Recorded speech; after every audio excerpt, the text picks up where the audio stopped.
I never thought I'd be the guy posting his story here, but here I am at 3 a.m., unable to sleep, needing to get this off my chest. Some of you will call me petty. Others will say I went too far. But after what I've been through these past 6 months, I honestly don't care anymore. It started with a persistent cough that wouldn't go away. My wife, Emma, kept telling me it was just allergies, that I was being dramatic. "You always overreact to everything," she'd say, barely looking up from her phone. After 3 months of her dismissing my concerns, I finally scheduled a doctor's appointment on my own. That appointment led to scans. The scans led to a biopsy, and the biopsy led to the words no one ever wants to hear: it's cancer. Stage 2 lung cancer. Treatable, they said, but I'd need aggressive chemotherapy and possibly surgery. I was 38 years old, had never smoked a day in my life, and suddenly I was staring down the barrel of my own mortality. I sat in my car in the hospital parking lot for an hour after that appointment, just trying to process it. My hands were shaking so badly I could barely hold my phone. I needed to call Emma. I needed my wife, my partner of 12 years, to tell me everything would be okay. But when I finally worked up the courage to dial her number, she didn't answer. I tried 3 more times. Nothing. That wasn't unusual lately. Emma had been distant for months, always busy with work or out with the girls. I'd chalked it up to stress from her job, maybe us hitting a rough patch. Every marriage has them, right?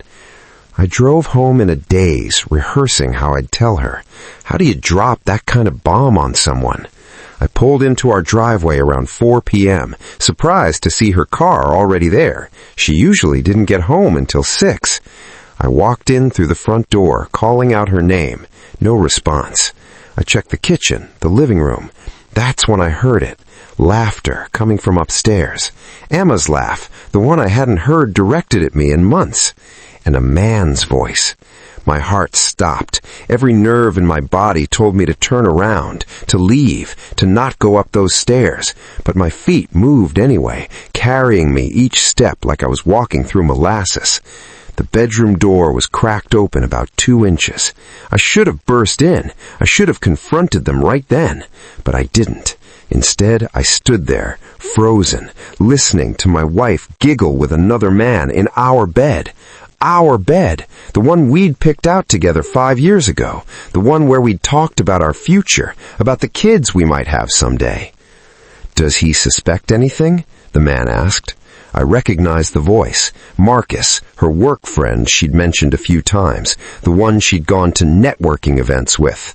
"God, no," Emma laughed. "He's completely clueless. Honestly, it's almost boring how predictable he is. He never questions anything." "When are you going to tell him?" "After the anniversary trip. He's been planning this big romantic getaway for months, already paid for everything. Might as well enjoy one last vacation on his dime before I file for divorce."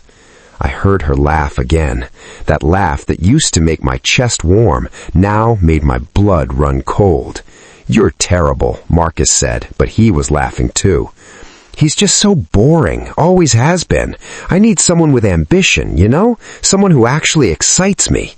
I backed away from the door silently, walked down the stairs, got in my car, and drove. I spent that night in a hotel room, alternating between crying and staring at the ceiling. I had cancer, my wife was cheating on me, she was planning to divorce me anyway, but only after she let me pay for one last anniversary trip? Most people would have confronted her immediately, filed for divorce, kicked her out, burned everything to the ground, and believe me, I wanted to. God, I wanted to. But then I remembered something my father told me before he died. "Son, revenge is a dish best served cold, and the best revenge is letting someone destroy themselves with their own rope." So I went home the next morning acting like nothing happened. Emma was already up, drinking coffee, scrolling through her phone. "Where were you?" she asked, not even looking at me. "Rough night at the office. Crashed at Mike's place." I lied smoothly. "Hey, we need to talk. Got some news from the doctor yesterday." She finally looked up, a flash of something, maybe annoyance, crossing her face. "What now?" It's cancer, lung cancer, stage 2. I start chemo next month.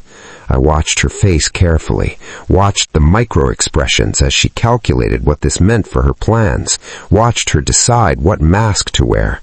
"Oh, honey," she said, putting down her coffee and coming over to hug me. "That's terrible, but we'll get through this together, okay? I'm here for you." The woman who'd been planning to divorce me 12 hours before was now playing the devoted wife. The performance was Oscar-worthy. "Thanks," I said, hugging her back, letting her think she'd fooled me. "That means everything." Over the next 3 months, I played my part perfectly. I started chemo, the real kind, the kind that made me sick and exhausted and hollow. Emma played the supportive wife in public, posting heartfelt messages on Facebook about our journey and how blessed she was to have me. In private, she was barely home, always at support groups or the gym or helping a friend. I knew she was with Marcus. I'd hired a private investigator within days of my discovery, and his reports confirmed everything. But I never said a word. I let her plan our anniversary trip to the cabin we'd rented in Colorado. I watched her pick out romantic activities, book couples massages, choose restaurants, all while she texted Marcus about how it would be her last obligation before freedom. My lawyer, someone I'd contacted the day after I discovered the affair, had all the paperwork ready. Bank accounts separated, assets cataloged, the investigator's reports documenting every hotel visit, every lunch date, every deleted text message I'd had recovered. In our state, infidelity matters in divorce proceedings. Emma was about to find that out. Our anniversary was on a Saturday. We drove up to Colorado Friday night, Emma chattering nervously about how excited she was for our fresh start. I just nodded, focused on the road. Saturday morning, I woke up early, made coffee, watched Emma sleep, this woman I'd loved for 12 years, this stranger I no longer knew. I almost felt sorry for her. Almost. At breakfast, I slid an envelope across the table. "What's this?" she asked, smiling that fake smile she'd perfected. "Open it." She did. I watched the color drain from her face as she pulled out divorce papers, the investigator's photos, and bank statements showing I'd already moved all my assets into a separate account. What is this?" Her voice was shaking. "You've been served," I said calmly. "I know about Marcus. I've known since the day I got my diagnosis, the same day you were in our bed with him, planning to divorce me after this trip. I can explain—" "Don't. I have recordings, photos, texts, everything." Her face went from white to red. "You recorded me? That's illegal." Actually, in our state, it's perfectly legal to record conversations in your own home. My lawyer made sure I knew that. Also made sure I understood that infidelity affects asset division here. That cabin we're in right now, the one you thought was our romantic getaway, I booked it specifically so I could serve you on your actual anniversary. Seemed fitting.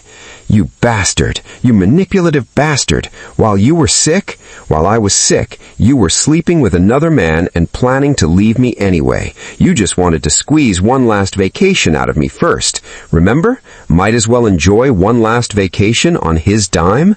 "Yeah, I heard that." Emma stood up, knocking over her coffee. "You're disgusting, using your cancer to manipulate me." "I didn't tell you about the cancer to manipulate you. I told you because I thought you'd care, because I thought my wife might want to know her husband was fighting for his life. But instead, you saw it as an inconvenience to your affair."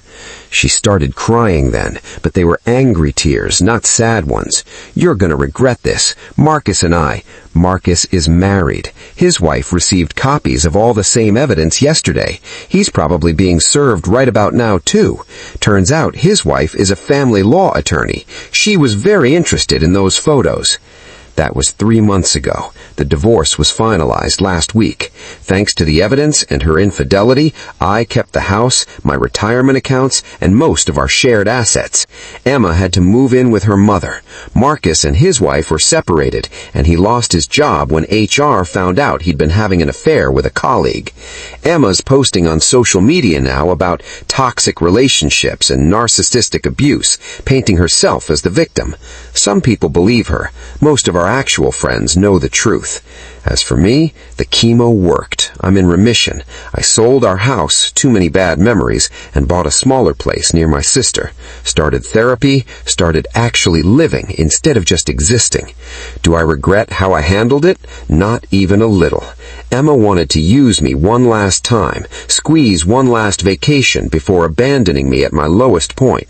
Instead, I made sure that anniversary trip became a reminder of exactly how much she'd lost.